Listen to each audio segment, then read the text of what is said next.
Welcome to ETV prime. కాగల కార్యం గంధర్వులు నెరవేరుస్తారు అన్నట్టు ఒక్కొక్కసారి పెద్ద పెద్ద వాళ్ళు లేదంటే అనుభవం ఉన్నవాళ్ళు చేయలేని పని ఒక చిన్న పిల్లల ద్వారా కూడా అయిపోవచ్చు. ముఖ్యంగా ఈ ప్రజా సమస్యల్లో రకరకాల సమస్యలు మనం ఆ, ప్రతిపక్ష నాయకులు కానీ లేదంటే ప్రజల్లో కొంతమంది యాక్టివిస్టులు కానీ ఇలా చాలామంది కొన్ని సమస్యలను ఇక్కడ రోడ్డు బాగోలేదనో లేకపోతే అక్కడ ఆ ప్రాబ్లం ఉంది, ఇక్కడ ఈ ప్రాబ్లం ఉందని చాలామంది ప్రభుత్వం దృష్టికి తీసుకెళ్ళడానికి ప్రయత్నిస్తారు. కానీ అవి కొన్ని వెళ్ళిపోతాయి అలాగా, ఇగ్నోర్ చేయబడతాయి. ఎందుకంటే వాళ్ళ యొక్క ఇవి రెగ్యులర్గా వచ్చేవేలే అన్నట్టు. అలా కాకుండా ఒక చిన్న పిల్లలు లేకపోతే ఎవరన్నా చేస్తే అంటే అన్యూజువల్గా ఏదైనా ఉంటే మాత్రం దానికి చాలా ఇమ్మీడియట్ రెస్పాన్స్ వస్తుంది. దాని మీద పెద్ద స్పందన కూడా ఉంటుంది. అది రిజాల్వ్ అవ్వచ్చు కూడా ఆ సమస్య. ఇప్పుడు తాజాగా బెంగళూరులో ట్రాఫిక్ కష్టాల మీద ప్రధానమంత్రి నరేంద్ర మోడీ గారికి ఒక చిన్న పిల్ల లెటర్ రాసింది. చాలా క్యూట్గా.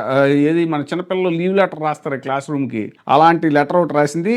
Bengaluru metro yellow line Narendra Modi ఆదివారం ప్రారంభించారు. ఈ సందర్భంగా రోడ్డు చాలా దారుణంగా ఉంది, దయచేసి సహాయం చేయండి అంటూ 5 ఏళ్ల చిన్నారి చేత్తో రాసిన విజ్ఞప్తిని ప్రజల దృష్టిని ఆకర్షించింది. ఇప్పుడు నెట్టింట్లో ఈ లెటర్ వైరల్ అవుతుంది. బెంగళూరు నివాసి అభిరూప్ కుమార్తె ఆర్య నగరంలోని దీర్ఘకాలిక ట్రాఫిక్ సమస్యలను పరిష్కరించమని కోరుతూ ప్రధానమంత్రికి చిన్న లేఖ రాసింది.